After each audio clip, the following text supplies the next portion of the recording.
All right, Bills righting the ship. They improved to 7-3 on the season following a 44-32 win over the Tampa Bay Buccaneers at home. I'm Kevin Carroll. Welcome to the Buffalo End Zone podcast, everyone. And as always, we are proudly presented by Toyota. I'm Andy Young, and what a bounce-back performance for this Bills team. Was it perfect? No, but they showed a different way to win a football game than they had of late, and that's an encouraging sign as they head down the stretch of this season. Andy, we've heard a lot of talk this season. You know, who would have thought that the recipe to beat the Bills was to stop the run game and force Josh Allen to beat you through the air? Well, the Buccaneers did that. And Josh Allen sure beat the Buccaneers through the air and with his legs as well. Andy, we saw a prototypical Josh Allen football game that had all the ups and downs and twists and turns that you would expect from a few years ago. Allen, 3 touchdowns on the ground, 3 touchdowns through the air, 2 interceptions thrown. A little bit of everything in this one, 44 points on the board total. And to see Allen use his legs to get into the end zone 3 times is something that I think we start getting used to this time of year, where the Bills are going to be like, we need to start stacking wins, Josh. You need to step up. Yeah, Allen at one point early in this game was like 5 of 13 for 74 yards and a passer rating of 45, and I said, number 17 needs to be better. He had missed on some throws, a couple of interceptions there, and he really stepped up his game quite incredibly in the course of this game. And like you said, you saw all the ebbs and flows. You saw the old-fashioned Josh Allen experience that we kind of saw go away last season. It was here in this one, and man, was it fun, because obviously as a Bills fan, you didn't want to see Josh Allen throwing inopportune interceptions. However, he made up for that and then some with what he was able to do. I said this stat during our Buffalo End Zone postgame show on the TV side, that Josh Allen is the first player in NFL history to have 3 touchdown passes of more than 25 yards and 3 rushing touchdowns in the same game. Only guy to ever do that. Lots of guys have had 3 rushing touchdowns. Lots of guys have thrown deep touchdowns, multiple in a game. Josh Allen's the only guy to ever do this. And you say that all the time about Allen, right? He's the first quarterback in NFL history to accomplish this feat.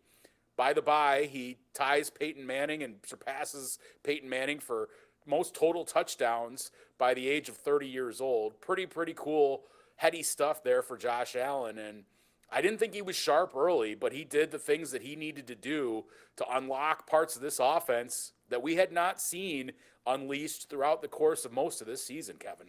I think I also saw from the Bills that he's also the first quarterback to now have 2 games where he rushed for 3 touchdowns and threw for 3 touchdowns. So it's almost like every game you watch with the Buffalo Bills, there's something new Josh Allen has done that no one has ever done before. And this was cool to do it in a win, 44-32.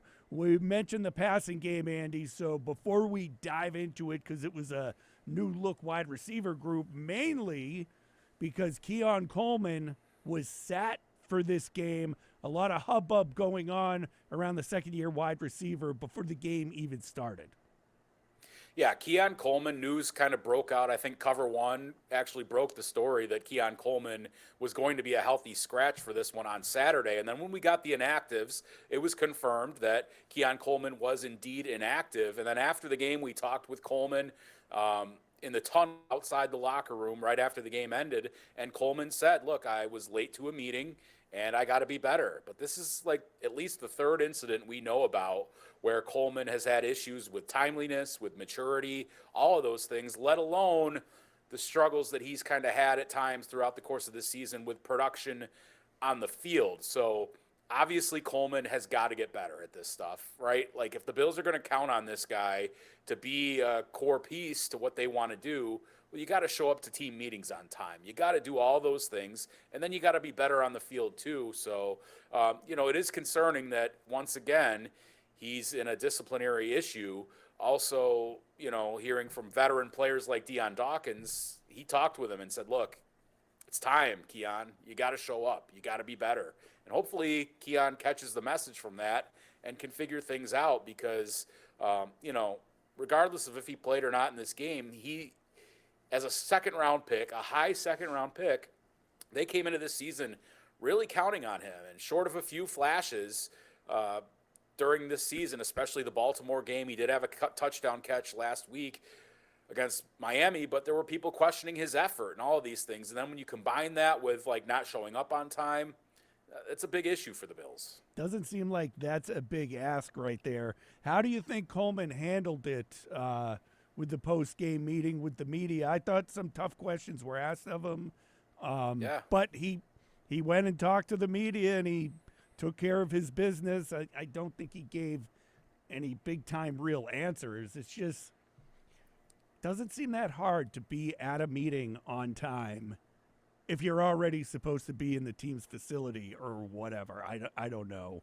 You know, we're not part of that, but it doesn't seem like a difficult task. Yeah, I mean, kudos to him for at least standing there. And they are tough questions, right? Like, guys are hey, why is this a problem for you? Why are you missing meetings? Why are you not doing the things that you need to do? And to his credit, at least, he did stand there in the tunnel and answer those questions. And it went on for several minutes. He stood there and in the face of it, in the face of criticism and questions, and answered them. Now, some people were saying, oh, how brave of him. Well, he could have just said no comment or whatever and just walked away from reporters. He didn't do that. So kudos to him for at least stepping up to the plate in that regard. Now he's got to do it for his team. He can't let his team down, both with his actions off the field and what he does on the field. He's got to be better. Okay, meantime, on the field, Tyrell Shavers took advantage of his opportunity. Gabe Davis ends up on the field. Gabe Davis looks solid in this one as well. McCole Hardman, I think there was one deep attempt to him, but that was it for the offense. But he really sparked the return game and got the Bills in really good field position for their first score. Yeah, Hardman came right in for his first kickoff and takes it 60 yards to really get the Bills set up. And they came into this game one of the worst teams in the NFL in terms of average drive starting field position. And that's a big part of the game, right? Like, so much about the offense and the struggles this year. But if you look back at the analytics of things, their offense is almost in the same position they were last season. Key difference is they weren't turning the football over. Josh Allen was not turning it over. The running backs weren't turning it over. And then on defense, they were getting timely takeaways. And that helped the Bills' offense when it wasn't perfect, when everybody eats was kind of the rule of the day. And they hadn't gotten that a lot this season. And obviously this game was kind of a wild ride with the turnovers on offense, but also the things that happened on defense as well. But Hardman, kind of sparked that return game. Later in the game was returning a punt. He fumbled the ball, got hurt on that play, and didn't continue the game after that. He was out for the rest of the game. But Ray Davis stepped right in, and he was fantastic in the return game. So really promising there to get something out of your special teams that they hadn't really gotten all season long. And then that helps the offense tremendously, and it helps the defense too, because think about this. Say even if you go 3 and out, but you started at the 50-yard line or the 40-yard line, well, now your punter can pin them deep, and the defense then has to stop somebody that's pinned deep in their own territory, as opposed to you punt it from your own 5 or your own 10, and then the other team gets it at midfield. So it's really all about complementary football. The special teams helped out a lot in this one. Yeah, all 3 phases. You heard a lot from the Bills after the game that they feel like they won all 3 phases. We'll get to the defense in a little bit. I don't think the defensive phase of the ball was necessarily a slam dunk win, Andy, but they got key turnovers when they needed them. But we'll get to that in a bit. I want to talk about Shavers and taking advantage of the opportunity given him. He had a touchdown in this one, a nice deep ball on a broken play, scramble drill by Josh Allen, had a big block on Ty Johnson's touchdown run, and had a nice catch to keep the ball moving down the field when the Bills were trying to run the clock out later in the game. You know, we see Shavers out there as probably a blocking wide receiver when he's out there, but it was nice to see him put up a nice stat line where he led all wide receivers tonight. Yeah, 4 catches for 90 yards on 5 targets, and that's pretty good, right? That's a wide receiver stepping up and making big plays in the passing game and kind of helping Josh Allen unlock that part of the game. Was it perfect by any means? No, but it was some playground ball. But this time they were able to connect on those plays, particularly the Shavers touchdown.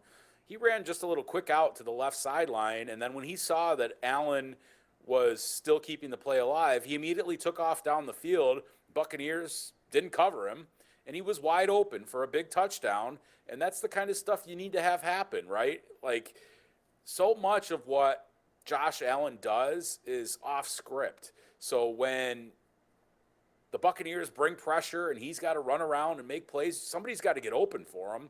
And I thought the Bills did a nice job of that in this game. Gabe Davis was open a couple of times. Dawson Knox on similar plays. Shavers.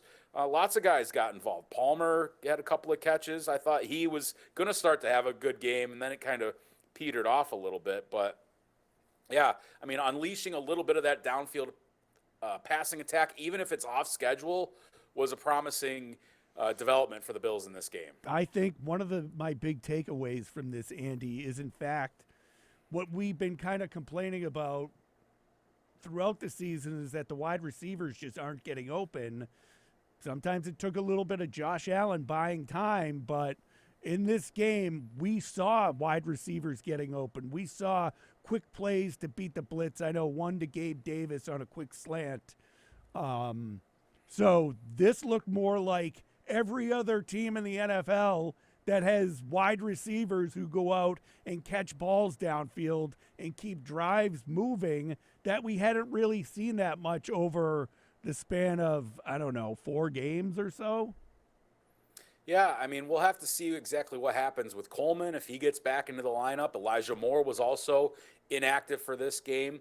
What's up with McCole Hardman and his injury status? But it was pretty clear to see there was a little bit of Gabe Davis being a comfortable piece for Josh Allen to throw to. We saw, like you mentioned, that quick slant for a first down. I think it was a 4th down play. There was another quick slant in the end zone where Davis probably could have had a touchdown, and the defender just at the last second got his arm in. So you could see there was a chemistry, a familiarity between Josh Allen and Gabe Davis. So it'll be interesting to see how the Bills move forward with this. Is it like always kind of in stride, on schedule kind of stuff? No, but there was a little bit more of that in this game. And then obviously the off-schedule stuff is huge with Allen when he's not taking the sacks and continuing to buy time for his receivers to get open. Another thing that a lot of people have questioned with the offense this year is the lack of involvement by the running backs in the passing game. And today we have 2 running backs, Ty Johnson and James Cook, both catching touchdown passes in this. And there's an area where that looked more like it did a year ago as well, having these guys more involved in the passing game. This goes to all the conspiracy theorists out there who said that the Bills were just holding some of this stuff back in their playbook till later in the season when they really needed it. But it was really good to see Joe Brady get those guys involved because they were a big part of what the Bills did last year in the passing game. You remember Ty Johnson and James Cook getting loose, even Ray Davis for big plays in the passing game, and especially important when other teams are blitzing you at a high rate, which a lot of them have done against the Bills this season. What's one of the easiest outs from that situation? Well, it's flipping it out to the running back that just let a defensive end or a blitzing linebacker go right past him, and then he's wide open in the flat. And I thought it was really key. A couple of different plays here. Allow me to digress a little bit, Kevin. Yeah, so on the interception that Josh Allen had, I believe he was trying to throw it into the middle of the field to Dawson Knox. Ball gets tipped. Bucs pick it off. If you look at that play, Ty Johnson was leaking out to the left side, and if Josh turns his head and throws it that way, he's got a good chance of picking up the first down with Ty Johnson. So the next series, after that all happened, they go back and they make a design swing on a similar play to what it's not the exact play, obviously, but they find Ty Johnson over there, and he takes it the distance for a big touchdown. Huge development there. That's important stuff. That's using the whole field and using all your guys available to you to have options to get the ball out quickly. Another play, James Cook goes for a touchdown pass from Josh Allen. It is almost the exact same type of play that they ran last season in the win over the Dolphins at Miami. So Khalil Shakir's in the backfield with James Cook and Josh Allen. Shakir's kind of like motioning back and forth, an orbit motion, sometimes they'll call it. He runs one way out to the right. They kind of fake look that way a little bit. That draws the eyes of the defense. And then Cook leaks out to the left side, and Allen hits him. And Cook does the rest. I mean, that's the kind of stuff that you need to have happen, especially when you don't have alpha dogs at wide receiver, number one guys that you can always rely on to get open. So you've got to find creative ways to get your playmakers the ball in space. And I thought Joe Brady did a really nice job, and Allen, to look those ways, was critical in this game. Khalil Shakir, you mentioned him a second ago. 1 catch for -3 yards in this one. I know that Shakir bubble was screen stuff to him, man, it's brutal, isn't it? So I said this after the game to Stevie Johnson before you joined us. Those wide receiver screens I can't stand, and the toss play to James Cook, I think the entire NFL knows that the Bills are going to do that with Cook now because the Buccaneers just shut that down. The Bills didn't go to the well too often with that play because the running game really wasn't effective for the most part the entire afternoon. But it kind of looks like that toss sweep to James Cook should be scratched now out of the playbook. Yeah, and I don't think you need to completely eliminate it because sometimes it might pop for you depending on the matchup and the opponent. But yeah, teams certainly have that scouted out. I think you run it a couple of times a game, see if it goes for you. If it's working, great. I mean, it's not the end of the world. Like every single play isn't going to be a first down or a big gainer. You're going to have some stuff where, certain plays don't work well. I don't mind the occasional a quick hitter to Shakir in that situation. I don't mind every once in a while running that toss to see if it's going to work. But I do think it was promising that they went to other things when it wasn't working, right? And that's the biggest part for this Bills offense is they seem to just kind of smash their head against the wall saying, we're going to do this our way. Well, you got to have multiple ways because this is the NFL, right? And you're playing against teams that are playoff contenders like the Buccaneers. They're going to do some stuff to shut down your fastball. So what else do you have? And that was the big gripe. Like when they shut down James Cook in the running game, the Bills had no answers. In this game, they actually had answers. And look, they put up 44 points despite turning the ball over 3 times and the defense getting gashed all day long. So that was a promising sign to have another way to win for this Bills team. Is there any concern that this is 2 games in a row now where the rushing attack was pretty lifeless throughout most of the game? Sure. I think that's something to question. I think the pressure on Allen is something to question. They're just going to keep grinding at it. But like you said, teams know that they want to be this type of team. So it's on the Bills. It's incumbent upon them when teams are stacking the box with 8 and 9 guys and not having any fear of getting beat deep, that they're able to do so, right? That they're able to have options and answers and beat teams at the thing that they're trying to avoid. And you would love to have James Cook rush the ball for 100 yards every game, right? But at the same time, he goes over for 100 of total yards in this one. And sometimes there's just different ways to skin a cat, right? Like you're not going to be able to just bludgeon other teams all day long with 3 tight ends and a fullback and an extra offensive lineman. Sometimes you got to win another way. And that was the biggest part. Proving that you can win another way, massive as this season goes down the stretch. Absolutely. Speaking of the ground game, the rushing defense for the Bills still an issue, and the Buccaneers really took advantage of it. And, of course, a former Syracuse player, Sean Tucker, out there just gashing the Bills all afternoon long, over 100 yards, 2 rushing touchdowns, and a receiving touchdown. This kid looked like an all-pro out there against this Bills defense.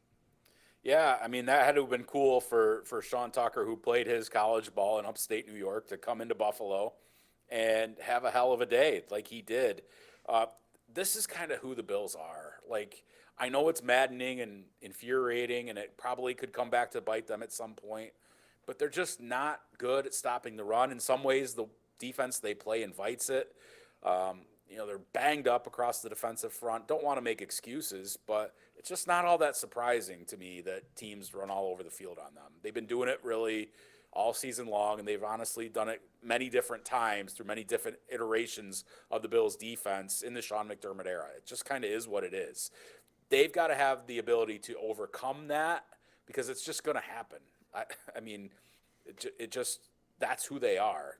But what was encouraging to me was down the stretch, they make the plays, they get the turnovers, they get after Baker Mayfield, they do some things that keep their team in the game even though they're getting beat up. And I do think that while Tucker and even to a different degree Rashad White were running all over them, I do like down the stretch that they were able to tighten that up at least a little bit. But man, it was ugly there to watch that, and I don't really know what the answer is at this point. I think they are who they are, Kevin. I will say this. At times, it looked like anytime the Buccaneers possessed the ball, they were going in for a touchdown. But the Bills' defense stepping up when needed. That forced fumble near the end of the game by Daquan Jones. And then Cole Bishop, Andy, another interception for this young man. And I think his work with Jordan Poyer is really starting to show how this guy now prepares for games, and just seems like he's coming up with big plays right when you need them. Is it just me, Kevin, or have you noticed, though, when he's asked that question about Jordan Poyer, that he kind of like sidesteps or downplays it?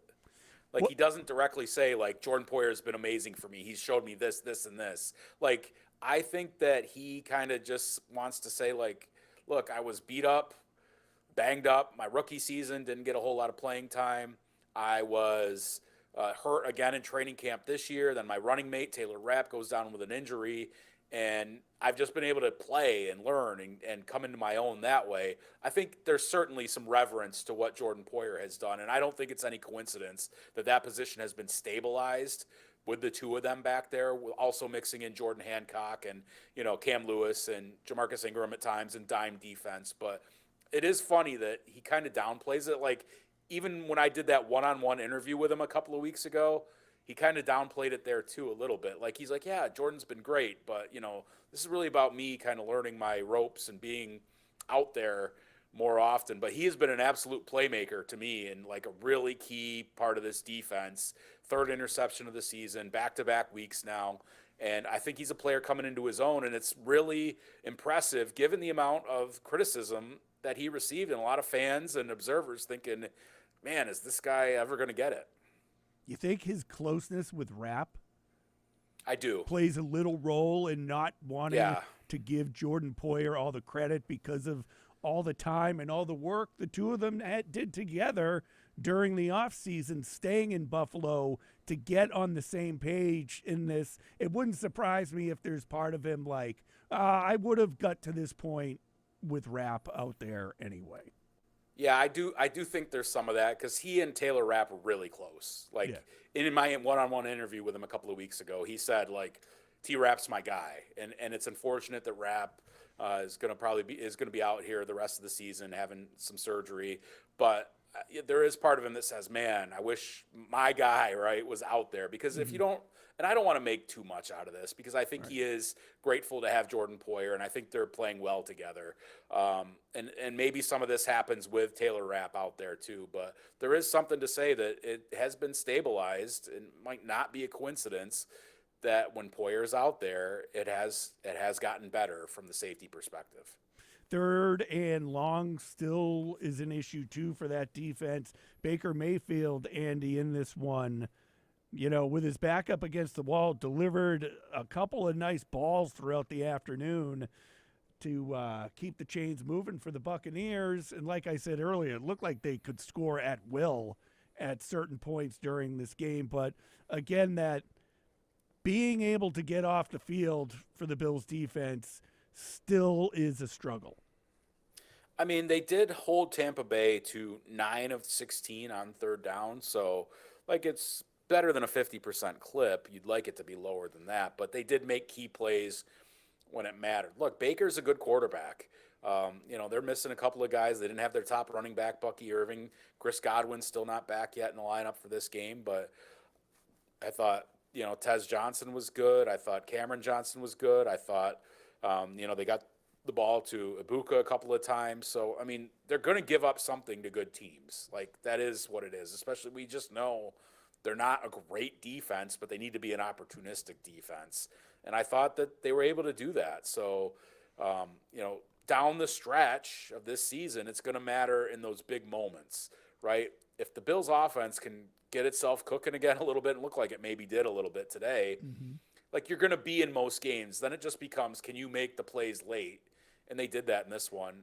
But yeah, I mean, running defense, obviously still a concern. Some third downs, letting Baker Mayfield escape using his legs. Obviously, that's a concern too. They had actually done a really good job against Patrick Mahomes of that. So it was interesting because they knew Baker could scramble around and make plays that way too, that he was able to get out of the pocket. I thought a couple of times, Bosa or whomever got in there and was on him, and then he just would sneak through and get out of there. So all those things are concerning, but overall, kudos to the defense for making some big plays in this game. Do you agree with them winning all three facets of the game? Well, they won the game. The defense made big plays when it mattered. I think special teams won the game, and I think offense won the game. So I would say yes, with the caveat that the run defense and some of that early stuff was horrible, as it always seems to be in many parts of these games. But I think, they made the bigger plays on defense when it mattered. And I think that it was pretty clear that the offense and special teams were better than the Bucs for the most part. All right, I think we can agree on that. Short work week for the Bills with a trip to Houston to take on the Texans on Thursday Night Football. Texans coming off a 3-point win over the Tennessee Titans. Last year, this was a big game for the Bills where questions started to come up with the passing game. At this time last year against the Texans, who might just have their number. But again, Houston maybe not where many thought that they would be at this point of the season going into the year. But Bills heading down there nonetheless, both teams short rest. Yeah, their defense is really good. That they're going to cause problems for the Bills. They love the pressure. They've got the horses to do it. So the Bills are going to have to take some of what they did in this game in dealing with blitzing and pressure packages and apply it to the next game, because Houston's defense has the ability to make you look bad offensively. Now, their offense hasn't been as great as people had hoped, as they had hoped, with C.J. Stroud and Nico Collins and some of the things they've had to deal with there. But it wouldn't surprise me at all if the Texans are able to muck this game up and make it tough on the Bills.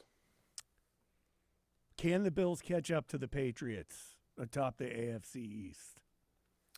I think they can. It's not out of the realm of possibility. Look, they're basically, a game and a half back, so they still play the Patriots. If they beat the Patriots, they would be tied in the loss column, and then New England would have to lose one more game along the way, and maybe Baltimore can come up and beat them, or maybe the Bengals, right, with their crazy passing offense could pull something off. So it's possible. I wouldn't say it's necessarily likely, but look, like you're a game back in the loss column. You're right there, so anything can happen.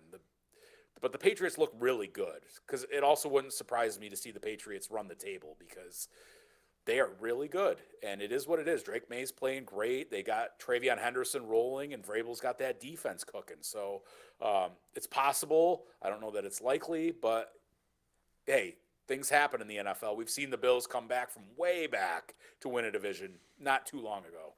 Stephon Diggs looks really good right now, too. Yeah. I mean, Diggs, Matt Collins. Yeah. So, I mean, look, like, do you think the Patriots are going to finish 15-2? I wrote the other day, it's not out of the realm of possibility. But I would think they're going to have a loss or two somewhere along the way. And then It's going to come down to, like, who that's against. If against the Bills, Well, then game on. If it's, to the Giants or something, then it might not matter. We'll see how maybe that game gets flexed into prime time, Andy, when the Bills travel to New England in December. And the Bills are going to have to go on a run, too. They've got some tough games coming up. Houston, not an easy game. They've got to play Cleveland, which, it's Cleveland, but they've got tough defense. Pittsburgh, Philadelphia, Cincinnati. Like, it's just, there's a lot here. This is the toughest stretch of the Bills season. That's why, losing games to Atlanta and Miami are really, really costly. Yeah, absolutely. All right, Bills with a game on Thursday. We'll be back with another Buffalo End Zone podcast. We're assuming on Tuesday with the short work week that's pretty much how the Bills are going to lay things out as we go. Yeah, I would expect, Monday will be the coordinators like we usually get with Sean McDermott, Bobby Babich, Joe Brady speaking. And then if past history is any indication, Tuesday will be like a typical Wednesday where we hear from McDermott. Post-practice, we'll hear from Josh Allen and other players, and then they'll travel Wednesday down to Houston. So that'll be it. All right, a quick week for Andy Young. I'm Kevin Carroll. As always, thanks for joining us, everyone.